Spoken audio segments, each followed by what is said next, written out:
Supreme court న్యాయవాది అయిన అశ్విని ఉపాధ్యాయ్ అనే ఒక వ్యక్తి ఆవేదనగా ఒక మాట చెప్పారండి. అనుమతి లేనటువంటి వ్యక్తులు బంగ్లాదేశ్ నుంచి, పాకిస్తాన్ నుంచి, ఆఫ్ఘనిస్తాన్ నుంచి, నేపాల్ నుంచి శరణార్థులుగా భారతదేశంలో ప్రవేశించి ఇక్కడ ఇల్లీగల్గా రేషన్ కార్డులు, ఆధార్ కార్డులు, బ్యాంక్ అకౌంట్లు, ఓటర్ కార్డులు పొంది ఇక్కడ సాధారణమైన మన హిందూ జనాల మీద అధిక భారం మోపి మనలో అస్థిరత సృష్టించాలనుకుంటున్నారు అని అతను ఆవేదనగా మీడియా ముందు చెప్పడం జరిగిందండి. సో దీన్ని వాళ్ళు ఎక్కడ కనిపించినా మనం ప్రభుత్వానికి సమాచారం ఇవ్వాలి.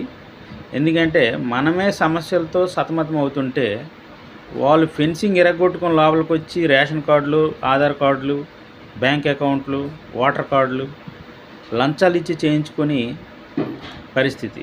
సో ఇది మనం గమనించాలి.